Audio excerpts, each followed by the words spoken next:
সম্মানিত শিক্ষক মণ্ডলী, কাছের কিংবা দূরের অথবা সাইটের সামনে বসে যারা আমার এই ভিডিওটি দেখছেন অথবা দেখবেন, অর্থাৎ টেকফরিট ইউটিউব চ্যানেলের পক্ষ থেকে আন্তরিক শুভেচ্ছা এবং অভিনন্দন।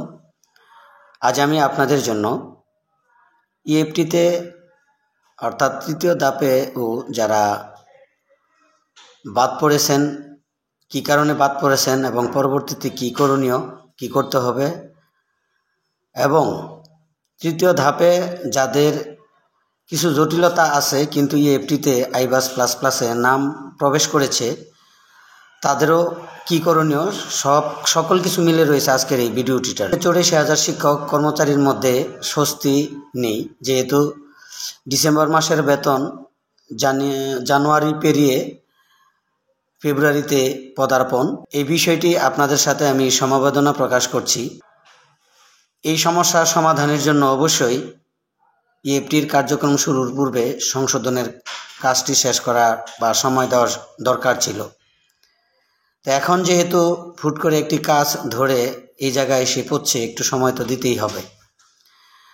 তো যে কারণে তৃতীয় ধাপে শিক্ষক কর্মচারীদের ইএফটিতে অর্থাৎ আইবাস প্লাস প্লাসে এন্টার করেনি, সেটি হচ্ছে যে নামের বানান বিস্তর ভুল, নামের বানানে এরূপ জাতীয় ভুল, জন্ম তারিখে সমস্যা, তারপর যেখানে মেল হওয়ার কথা সেখানে ফিমেল, জন্ম তারিখ, এ জাতীয় সমস্যাগুলো থাকার কারণে তৃতীয় ধাপ থেকেও শিক্ষক কর্মচারী বাদ পড়েছেন। এখন তাদের করণীয় কী? করণীয় হচ্ছে যে পরবর্তী নির্দেশনা যেটা আসতে পারে সেটি হলো যে আপনার যে সমস্যাগুলো আছে সেগুলো প্রতিষ্ঠান প্যানেলের যে ইমেজ সার্ভার রয়েছে সেই সার্ভারে আপনাকে নির্দেশনা দেবে। সেই নির্দেশনা অনুযায়ী আপনি কাজগুলো করবেন সুস্পষ্ট সঠিকভাবে, দ্বিতীয়বার যেন কোনোভাবেই ভুল না হয়। আর এরই মধ্যে যদি আপনাদের সম্ভব হয় কোনো কিছু সংশোধন করার, যেমন ব্যাংকের যদি কোনো সমস্যা থাকে, ব্যাংকের নামের সাথে যদি মিল না থাকে অথবা ব্যাংকের অ্যাকাউন্টের সাথে যদি কোনো মিল না থাকে, এই জাতীয় কোনো সমস্যা যদি থাকে, অথবা এনআইডিতে কোনো যদি সমস্যা থাকে, এই সমস্যাগুলো আপনারা অতি দ্রুত সমাধান করে নেবেন। যে আপনি এমপিওতে জন্ম তারিখ এক এবং এনআইডিতে আরেক, এক্ষেত্রে আপনি ডিসাইড করবেন যে আপনি কোনটা ঠিক রাখবেন। ওই ঠিক রাখতে গিয়ে যেটি সমস্যার সমাধান করতে হয় সেটি আপনাকে দ্রুত করতে হবে। আর তৃতীয় ধাপে যে সকল শিক্ষক কর্মচারীর নামের বানান আক্ষরিক 2, 3, 4 এরূপ আছে কিন্তু তাদেরটা ইএফটিতে ঢুকেছে বা প্রবেশ করেছে, এদের ক্ষেত্রেও কিন্তু পরবর্তী নির্দেশনা আসছে। সেটিও প্রতিষ্ঠানের যে ইমেজ সার্ভারের যে প্যানেল রয়েছে সেই প্যানেলে সেখানে দিয়ে দেবে, ডিরেকশন দিয়ে দেবে, অর্থাৎ নির্দেশনা দিয়ে দেবে।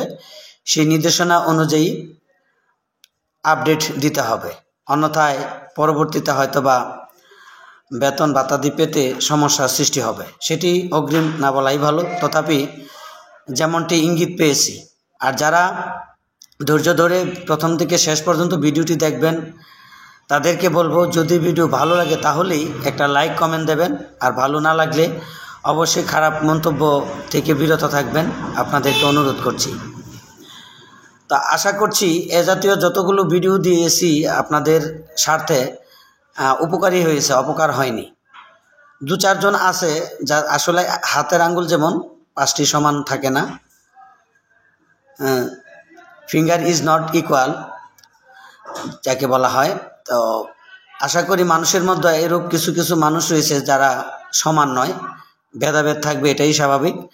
সর্বোপরি আপনাদের বলবো, আপনাদের যারা সম্মানিত শিক্ষক রয়েছেন, আমি একজন শিক্ষক, আপনাদেরকেও সশ্রদ্ধ ভরে সম্মান করি, ইজ্জত করি।